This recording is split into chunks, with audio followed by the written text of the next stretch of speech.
Dios le bendiga. Esta es la hermana María Serrano ofreciendo la clase de primera y segunda de Tesalonicenses. Este es correspondiente al lunes pasado, que fue el lunes 4 de abril, del Instituto Bíblico Latinoamericano, rama de Vega Baja. Así que vamos a estar utilizando información del libro de texto, Panorama del Nuevo Testamento. Y dice que continuamos con el estudio de las epístolas pastorales, perdóname, epístolas paulinas. Entonces tenemos al autor que sigue siendo Pablo.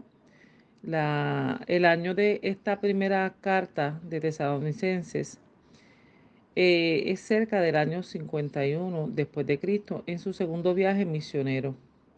Lo acompañaba Silas y Timoteo.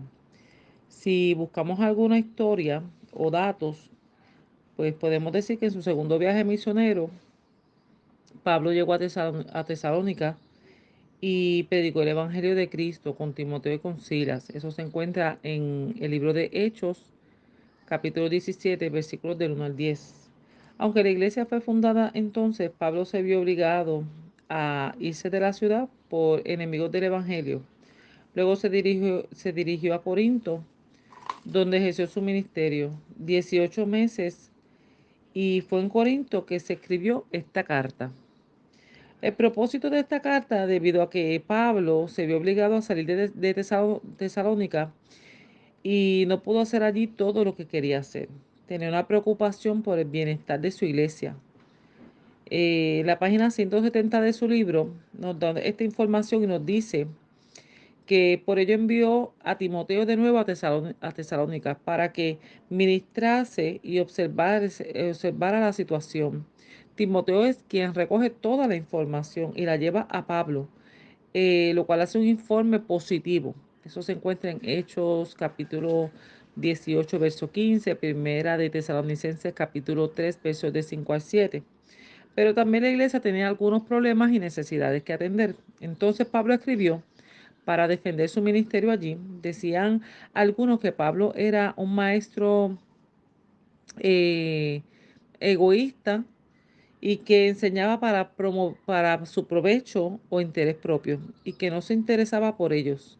Y era necesario refutar esto. Esto se encuentra en la página 170 de su libro también.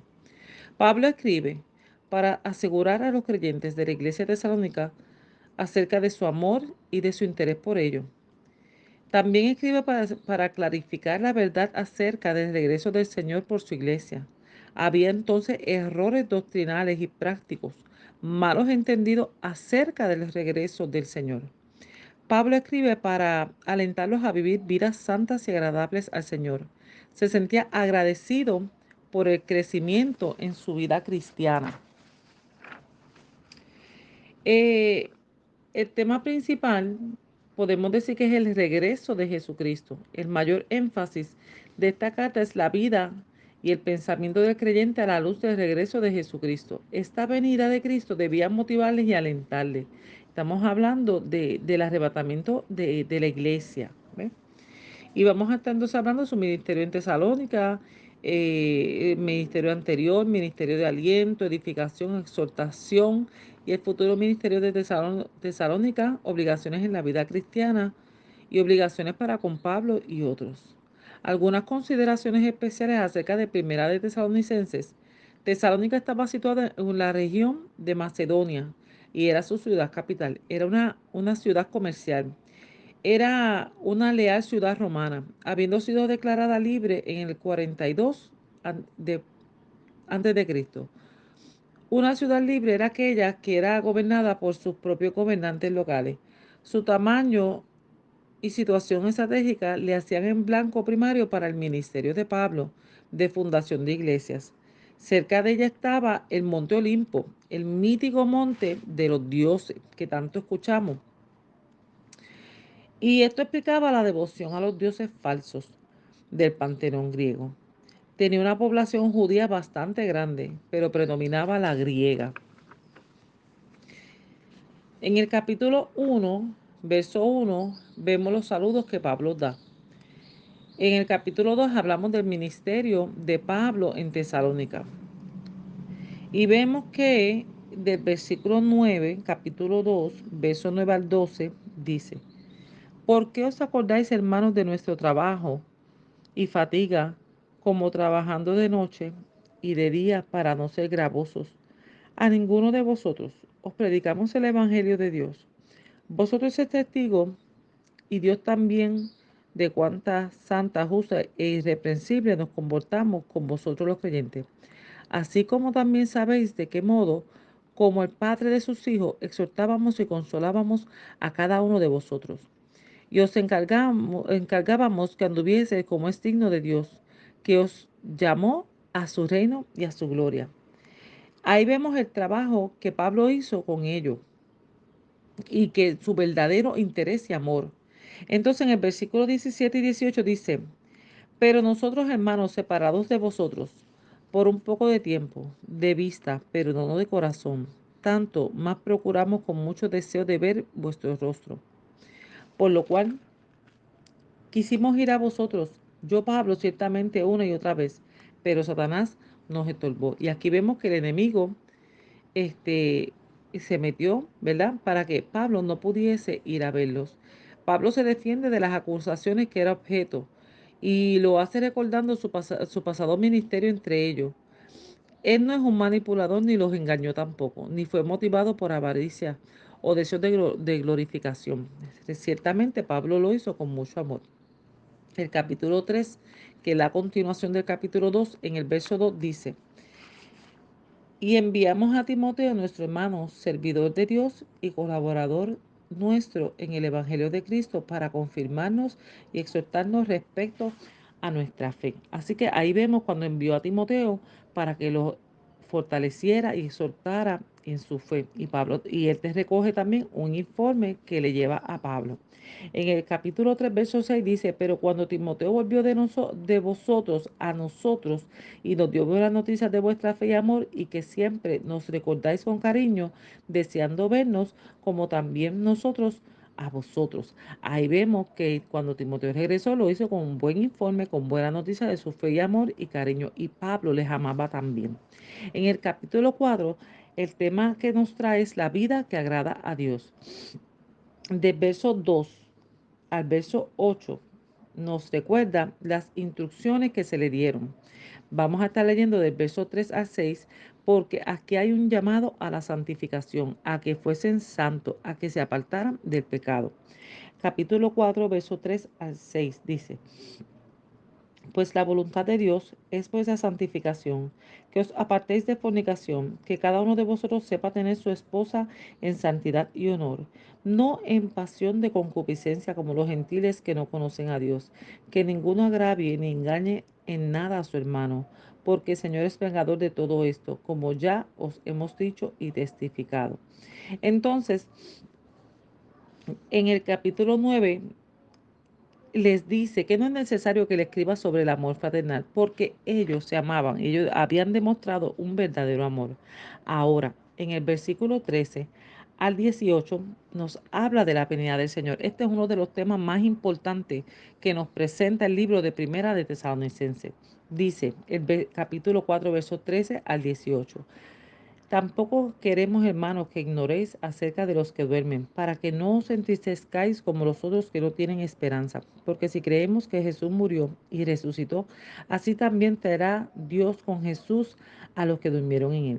Por lo cual os decimos esto en palabras del Señor, que nosotros que vivimos, que habremos quedado hasta la venida del Señor, no precederemos a los que durmieron, porque el Señor mismo, con voz de mando, con voz de arcángel, con trompeta de Dios, descenderá del cielo, y los muertos en Cristo resucitarán primero. Luego nosotros los que vivimos, los que hayamos quedado, seremos arrebatados juntamente con ellos en las nubes para recibir al Señor en el aire. Y así estaremos para siempre con el Señor. Por lo tanto, alentaos los unos a los otros con esas palabras.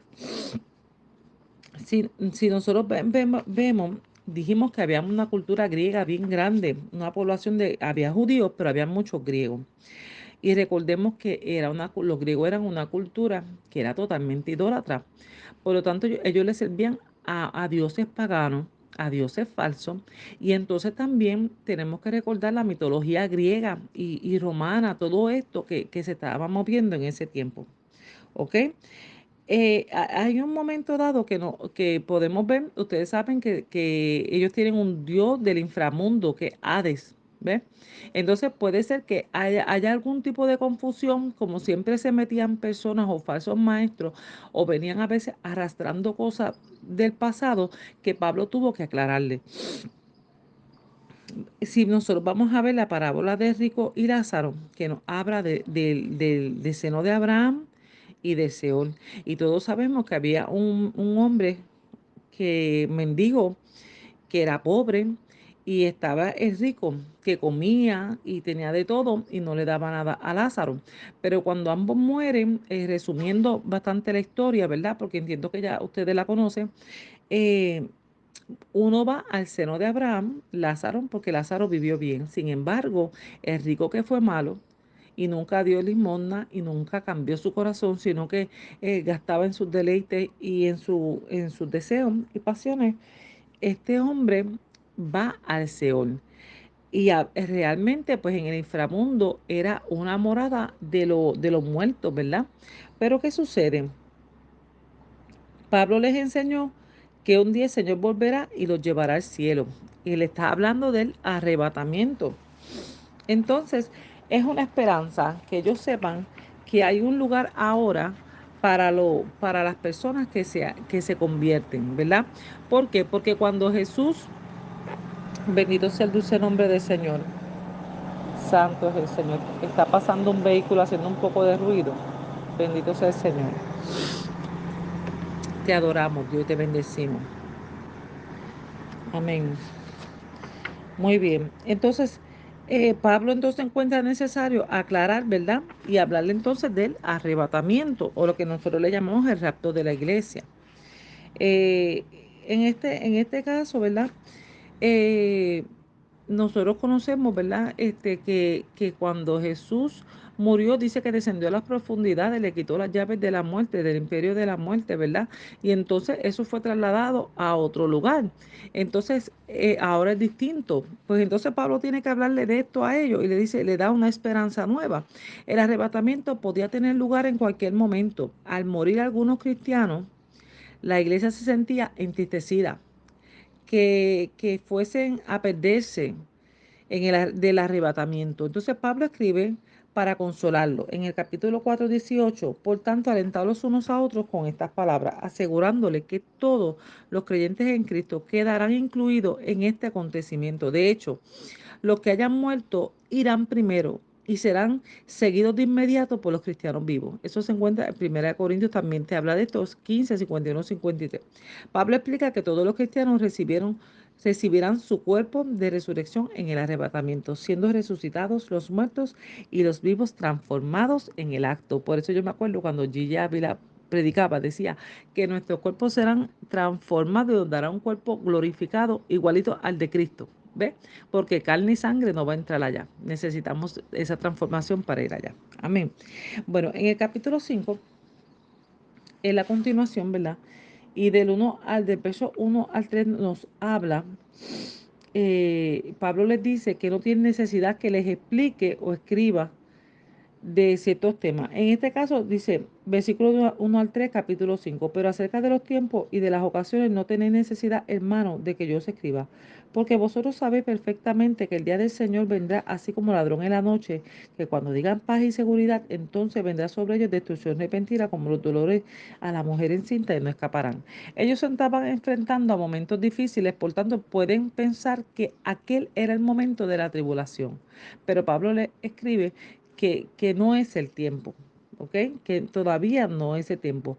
Pero el día del Señor vendrá como un ladrón en la noche, y que cuando digan paz y seguridad, entonces vendrá sobre ellos destrucción repentina, como los dolores de la mujer en cita, y no escaparán, porque ellos pensaban que ellos estaban viviendo en el tiempo final. El versículo 6 del capítulo 5 dice, por tanto, no durmamos como los demás, sino velemos y seamos sobrios. Exhortación a estar despiertos y preparados para ese día, que velemos y seamos sobrios. El que vela sabe que algo puede acontecer y está pendiente, en alerta, para que no te coja de sorpresa.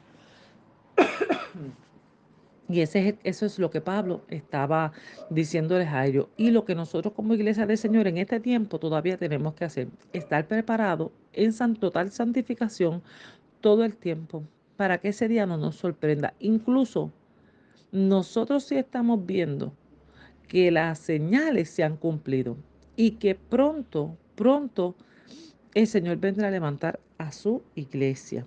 Así que de versículo 14 al 24 se convierte en una exhortación a los hermanos y del 25 al 28 es una bendición final y la despedida. Y tengo que decir que, que tenemos que recordar que el arrebatamiento de la iglesia es un acto separado de la segunda venida visible del Señor, porque el arrebatamiento de la iglesia va a ocurrir primero, cuando Dios se lleve a su pueblo y después va a acontecer el periodo de la gran tribulación, que son los 7 años, ¿verdad? De que te habla entonces Daniel y eso. Pero entonces, ¿qué pasa? Que ya entonces, cuando esté aconteciendo la gran tribulación, ahí va a haber una venida visible del Señor que va a ser su segunda venida. Pero es algo separado a lo que es el arrebatamiento. En este caso que está hablando Pablo a los tesalonicenses y lo que nos está hablando a nosotros es que van a ocurrir unas señales y que cuando ocurra esto, el Señor va a venir a levantar a su pueblo. Yo creo que hoy más que nunca están aconteciendo acontecimientos, ¿verdad? Valga la redundancia, mundiales que nos están diciendo que Cristo viene pronto por su iglesia a levantar a su pueblo. Y hasta aquí es la clase de primera de Tesalonicenses. La segunda clase, la segunda epístola de segunda de Tesalonicenses es escrita también en el 51 después de Cristo.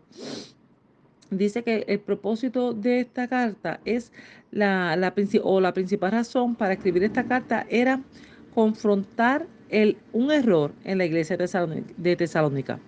Pablo tenía que corregir el error doctrinal de que el día del Señor o tribulación habían llegado. Tratar la cuestión de la disciplina de los creyentes problemáticos. Y aquí habla de unas instrucciones tocantes a las cosas futuras, a la persecución presente que estaban enfrentando ellos y razonar sobre el día del Señor, hablarle de la apostasía y del anticristo. Y las instrucciones respecto a la responsabilidad presente que ellos tenían que seguir viviendo, ¿verdad? Y haciendo sus cosas normales, esperando al Señor, le da aliento, los exhorta y los corrige y al fin, ¿verdad? Le da la conclusión de esta carta. El tema principal de segunda de Tesalonicenses, esta carta explica que el regreso del Señor o el del día del Señor, Pablo demuestra que no estaban en la tribulación, a pesar de su persecución y de la enseñanza de algunos. Fíjense que este es uno de los mayores problemas. Pablo enseñaba a las iglesias y pasaba tiempo dedicándole, pero siempre se metían unos falsos maestros. Y estos falsos maestros lo que hacían era que estos falsos maestros lo que hacían era que traían falsas enseñanzas y entonces ponían al pueblo a dudar. Entonces quería cambiarle la doctrina que Pablo le está enseñando. Y Pablo pues sigue recalcando en que lo que él enseñó es lo correcto. Recuerde que los griegos, ¿verdad? Eran supuestamente muchos pensadores, los griegos eran pensadores y les gustaba que le hablaran cosas nuevas y este tipo de cosas. Y si había tanto griego, pues siempre en las iglesias se metían gente que querían traer otras enseñanzas, ¿ok? Bueno, consideraciones especiales acerca de segunda de Tesalonicenses. Dice que esta epístola contiene información del anticristo y lo vamos a ver. Dice que el anticristo es un hombre que llegará a ser un gran líder político en los últimos días, siendo la figura humana dominante en el periodo de la tribulación. Firmará un tratado con la nación. Firmará, dice, con la nación de Israel, lo que le marca como el anticristo. Y da inicio a la tribulación. Dice que será un hombre de grandes capacidades naturales, pero será el mismo Satanás que lo controlará totalmente. El anticristo estará en todo lo opuesto a Dios y será responsable de la muerte de millones de personas del pueblo de Dios. Dice que usará el poder del engaño, será un engañador para que lo adoren. El, será el instrumento del enemigo para cumplir, ¿verdad? Lo que va a cumplir en este mundo, en ese tiempo de la gran tribulación. El enemigo lo va a usar como un supuesto, como copiándose. Dios tiene una Trinidad y ustedes saben que el enemigo copia estas cosas porque es un engañador. Y va a estar entonces falso profeta, va a estar el anticristo y el dragón, que es el mismo Satanás en esta Trinidad diabólica, la cual van a estar estos 7 años, ¿verdad? Ejerciendo en estos últimos 7 años de gran tribulación, ¿ok? Esto va a ser antes de que el Mesías Jesucristo venga a reinar en la tierra. Pueden buscar más información en Daniel capítulo 7, versículos 20 al 26, Daniel capítulo 9, versículos 24 al 27, Mateo 24, versículos 15 al 24, Apocalipsis 13, del 1 al 18, Apocalipsis 17, del 12 al 17, y pueden entonces hacer un estudio un poco más profundo. Bueno, el capítulo 1, del verso 1 al 2, pues es un saludo de Pablo a la iglesia. Del versículo 6 al 9 nos habla de que Dios juzgará a los pecadores en la venida de Cristo. De 6 al 9 nos dice así. Segunda de Tesalonicenses, capítulo 1, versos 6 al 9. Porque es justo delante de Dios pagar con tribulación a los que os atribulan, y a vosotros que sois atribulados, daros reposo con nosotros cuando se manifieste el Señor Jesús desde el cielo con los ángeles de su poder, en llama de fuego, para dar retribución a los que no conocieron a Dios ni obedecen el Evangelio de nuestro Señor Jesucristo, los cuales sufrirán pena de eterna perdición, excluidos de la presencia del Señor, de la gloria de su poder, cuando venga aquel día para ser glorificado sus santos y ser admirado en todos los que creyeron, por cuanto nuestro testimonio ha sido creído entre vosotros. Óigame, todos aquellos que no creyeron en el Señor sabe que tienen su juicio delante del Señor. Y en un momento dado, en alguna de las clases, nosotros lo pudimos enseñarle que va a haber algo, ¿verdad?, que se llama el juicio ante el gran trono blanco. Y en ese juicio ante el gran trono blanco que se encuentra en Apocalipsis, capítulo 20, verso 11, nos dice, y vi un gran trono blanco. Estoy leyendo en Apocalipsis 20, ahí habla del milenio. Y luego en Apocalipsis 11, 20, versículo 11 nos dice, y vi un gran trono blanco y los que estaban sentados en él, de delante del cual huyeron la tierra y el cielo, y ningún lugar se encontró para ellos. Y vi a los muertos, grandes y pequeños, de pie ante Dios, y los libros fueron abiertos.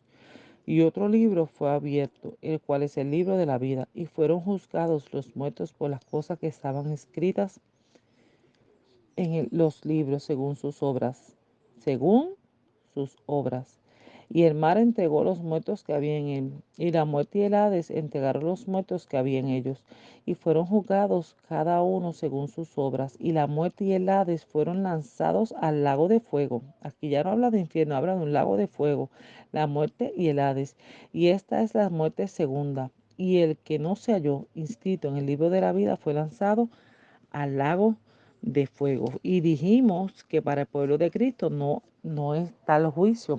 Para el pueblo del Señor lo que es el tribunal de Cristo donde van a ser galardonados según, ¿verdad?, sirvieron al Señor. ¿Ok? Eso se había discutido ya. Se los traigo a modo de recordación. ¿Ok? Bueno, en el capítulo 2 de Segunda de Tesalonicenses nos habla que se manifestará el hombre de pecado. Fíjese que este capítulo es un capítulo importante. Del verso 1 al 4 del capítulo 2, manifestación del hombre pecado. Dice, pero con respecto a la venida de nuestro Señor Jesucristo y nuestra reunión con Él, Os rogamos, hermanos, que no os dejéis mover fácilmente de vuestro modo de pensar, ni os conturbéis ni por espíritu, ni por palabra, ni por carta, como si fuera nuestra, en el sentido de que el día del Señor está cerca. Nadie os engañe en ninguna manera, porque no vendrá sin que antes venga la apostasía y se manifieste el hombre de pecado, el hijo de perdición, el cual se opone y se levanta contra todo lo que se llama Dios y es objeto de culto, tanto que se sienta en el templo de Dios como Dios, haciéndose pasar por Dios. Le dice, es posible que haya gente que trató de infiltrar hasta cartas falsas, porque Pablo lo menciona aquí. No se dejen, aunque le manden una carta como si fuera de nosotros, pero esta no es la información correcta, ¿ve? Le habla de la apostasía. La apostasía, hermano, está rampante en este tiempo donde el mundo, las cosas mundanas, liberales, falsas doctrinas se han metido a la iglesia. La iglesia, el cuerpo de Jesucristo, tiene la palabra del Señor. No necesita normas nuevas. En el Antiguo Testamento, Antiguo Pacto, el pueblo de Israel guardaba unas cosas. Sin embargo, el pueblo del Señor ahora le sirve con libertad y estamos en el reposo, estamos en Cristo Jesús porque tenemos a Cristo y estamos en el tiempo de la gracia. Mucha gente quiere venir con doctrinas falsas y toda doctrina tiene que ir a la luz de la palabra.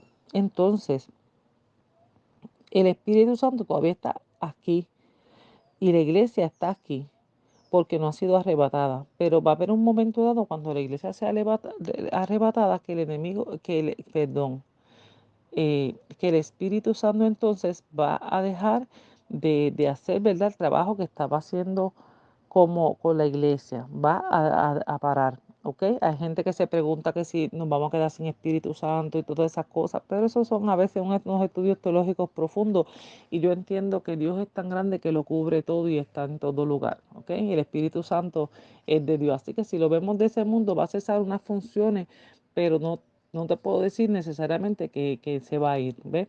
Pero pues eso lo dejo, ¿verdad? A un estudio más profundo relacionado a este tema que no lo puedo tomar ahora. Bueno, en este capítulo también me llama la atención que dice, nadie os engañe de ninguna manera porque no vendrá sin que antes venga la apostasía y el hombre de pecado. Se manifieste el hombre de pecado y ese es el anticristo, el hijo de perdición, el cual se opone y se levanta contra todo lo que se llama Dios y es objeto de culto. Y dice que se sienta en el templo de Dios como Dios haciéndose pasar por Dios. ¿Y cuál es ese templo? Pero nosotros sabemos que el pueblo de Israel tenía un templo, ¿verdad? Y ese templo fue destruido por los romanos. Y después de ese segundo templo, después de las ampliaciones, los arreglos que le habían hecho, no han construido otro, porque allí ahora hay una mezquita que es de los árabes. Entonces, ellos hacen acuérdese que dice que hace unos pactos. Entonces quiere decir que ese templo va a ser hecho de nuevo, porque dice que se va a sentar ahí. ¿Y de qué se está hablando en este tiempo? ¿De qué están hablando? Los que están siguiendo la profecía, pues están viendo que se están llegando a acuerdos, que ellos se están preparando con las vestimentas, con los instrumentos que se utilizaban y todo, porque ellos quieren hacer ese templo allí. ¿Cómo va a ser? Yo no sé cómo va a ser ese tratado de paz, pero yo sé que el anticristo lo va a hacer y se va a sentar allí y va a engañarlo a ellos. En el versículo 8 dice, del capítulo 2 de segunda de Tesalonicenses nos dice, y entonces se manifestará aquel inicuo, a quien el Señor matará con el espíritu de su boca y destruirá con el resplandor de su venida. Inicuo cuyo advenimiento es por obra de Satanás, con gran poder y señales, prodigios mentirosos, porque va a engañar, dice, y con todo engaño de iniquidad para los que se pierden por cuanto no recibieron el amor de la verdad para ser salvos. Van a ser engañados. Esto va a ser en el tiempo, hermano, de la gran tribulación. Esta es la última semana que habló el profeta Daniel, ¿ok? Y todo va a ser por obra del enemigo. Y los que se quedaron van a ser engañados por cuanto no quisieron creer a Dios.